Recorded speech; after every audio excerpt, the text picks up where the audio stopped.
영화부 친구들 안녕하세요. 황금이 전도사님이에요. 오늘은 전도서 5장부터 7장까지 말씀을 함께 읽어요. 오늘도 말씀 가운데 하나님의 은혜와 은총이 영화부 친구들 모두에게 임하시기를 간절히 소망합니다. 전도서 5장.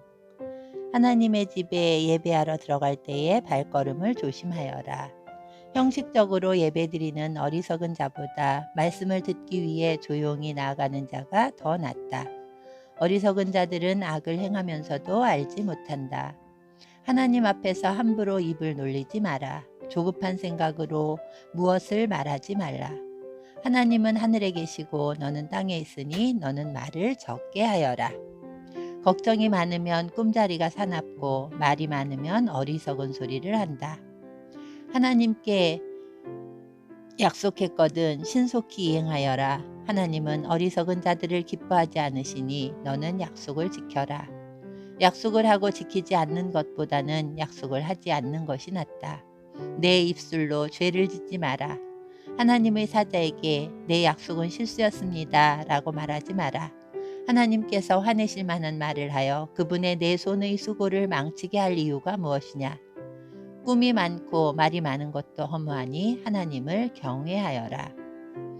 만일 가난한 자가 학대를 당하고 정의와 인권이 무시되는 것을 보거든 그런 일들에 대해 놀라지 마라. 왜냐하면 그것을 처리할 관리가 있고 이들 위에는 더 높은 고위 관리가 있기 때문이다. 땅의 산물은 모두를 위한 것이다. 왕도 들판에서 나는 곡식을 먹는다. 돈을 사랑하는 사람치고 돈에 만족하는 이가 없고 재물을 사랑하는 사람치고 자기 수입에 만족하는 이가 없다. 이것 역시 허무한 일이다. 재산이 불어나면 식솔도 많아지는 법이거늘 주인이 재산을 바라보며 즐기는 일 외에 그가 얻는 유익은 무엇인가? 노동자는 적게 먹든지 많이 먹든지 잠이 달콤하지만 부자는 재물이 많으므로 걱정 때문에 잠을 이루지 못한다. 내가 살펴보니 해 아래 큰 재앙이 있는데 그것은 재물이 그것을 축적한 자에게 해를 끼친다는 것이다. 투자를 잘못하여 재산을 날려버리니 그 아들에게는 한 푼도 돌아가지 않는다.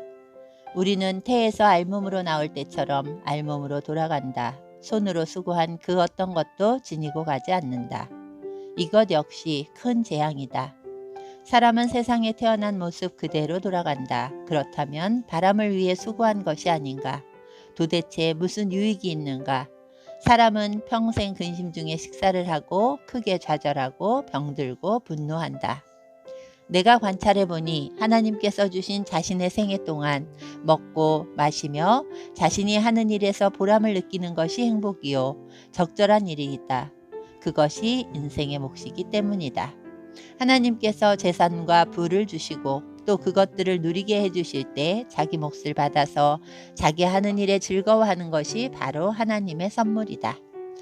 사람은 자기 삶을 심각하게 생각할 겨를이 없다. 왜냐하면 하나님께서 그의 인생이 즐거움에 빠지도록 만드시기 때문이다. 아멘. 전도서 6장. 나는 사람들 가운데 흔히 일어나는 또 다른 악을 보았다. 하나님께서 어떤 사람에게는 부와 재산, 영예를 모두 주셔서 더 바랄 것이 없게 하셨지만 동시에 그가 이 모든 것을 누리지 못하도록 하시며 타인이 대신 누리게 하신다는 것이다. 이것 역시 허무한 일, 큰 재앙이 아닌가. 사람이 자녀를 100명이나 낳고 장수한다고 하자. 제 아무리 그가 오래 산다고 하여도 그 마음이 행복을 찾지 못하고 죽어서 매장되지 못한다면 나는 차라리 낙태된 아기가 그 사람보다 낫다라고 말하겠다. 사사나는 허무하게 왔다가 어둠 속으로 사라지고 그 이름조차 어둠 속에 묻히고 만다. 사사나가 비록 햇빛도 보지 못하고 아무것도 알지 못한다 하더라도 그 사람보다 더 많은 안식을 누린다. 설령 그 사람이 1000년에 2배를 산다 할지라도 행복을 맛보지 못한다면 둘 다 같은 곳으로 가는 것이 아닌가. 사람의 모든 수고가 다 먹기 위함이지만 그 식욕은 만족할 줄을 모른다. 지혜자가 어리석은 자보다 나은 것이 무엇인가. 가난한 사람이 타인 앞에서 예절 바르게 행동한다고 하자. 그렇다고 해서 그가 얻은 유익은 무엇인가. 두 눈으로 보는 것이 마음의 공상보다 낫다. 그렇지만 이것 역시 허무하여 바람을 잡는 것과 같다. 지금 존재하고 있는 것은 이미 오래전부터 이름을 가지고 있다. 사람이 무엇인지도 알려져 있다. 그러나 사람은 자기보다 강한 자와 다투는 일을 할 수 없다. 말을 많이 할수록 허무함도 더해진다면 말을 많이 하는 것이 사람에게 무슨 유익이 있겠는가? 그림자와 같이 허무한 며칠을 사는 인생 중 삶의 최선이 무엇인지 아는 자가 누구일까? 사람이 죽은 후 해 아래서 무엇이 일어날지 누가 그에게 말해줄 수 있을까? 아멘. 전도서 7장.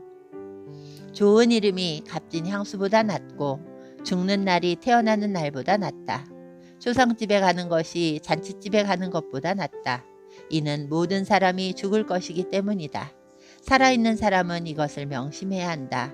또한 슬픔이 웃음보다 낫다. 슬픈 안색이 마음에는 약이기 때문이다. 지혜자의 마음은 죽을 때를 생각하지만 어리석은 자들은 즐길 때 생각만 한다. 지혜자의 꾸지람을 듣는 것이 어리석은 자들의 칭송을 받는 것보다 낫다. 어리석은 자들의 웃음소리는 가마솥을 달구는 가시나무 타는 소리와 같다. 이것 역시 허무하다. 탐욕이 지혜로운 자를 어리석게 만들고 뇌물이 그 마음을 어둡게 한다. 일의 끝이 시작보다 낫고 인내가 마음의 교만보다 낫다. 내 급한 마음으로 화내지 마라. 왜냐하면 화는 어리석은 자의 품속에 머물기 때문이다. 옛날이 지금보다 훨씬 좋은 것은 웬일이죠? 라고 말하지 마라. 그런 질문은 어리석다. 지혜는 재산처럼 좋은 것이고 해 아래 사는 사람에게 혜택을 준다. 지혜도 사람을 보호하고 돈도 사람을 보호해 주지만 지혜가 돈보다 나은 것은 생명을 주기 때문이다. 하나님께서 하시는 일을 살펴보아라. 그가 굽게 하신 것을 누가 바르게 할 수 있을까? 형통한 날에는 기뻐하고 재앙의 날에는 살펴보아라. 이 모든 날들은 하나님께서 만드신 것이다. 그래서 사람들은 자기 미래를 알지 못한다. 나는 내 허무한 인생을 살면서 이런저런 일을 다 보았다.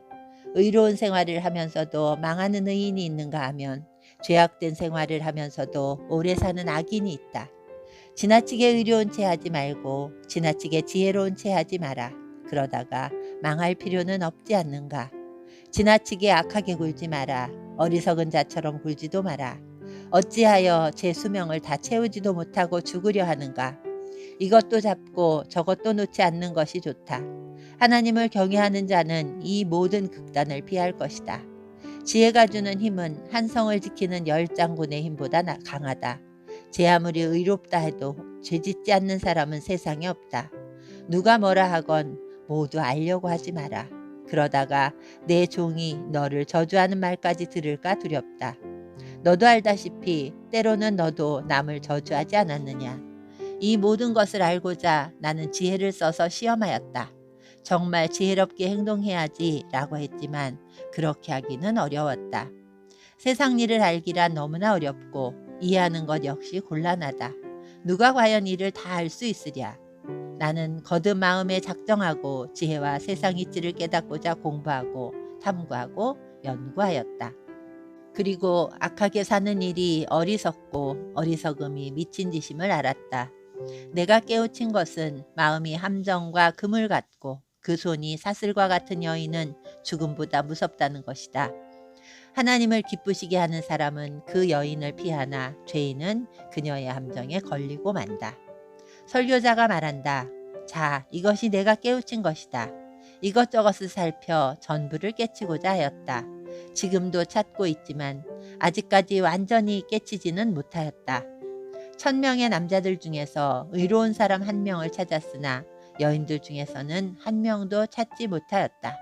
내가 깨우친 한 가지는 하나님께서 사람을 정직하게 만드셨지만 사람들이 많은 꾀를 찾았다는 것이다. 아멘.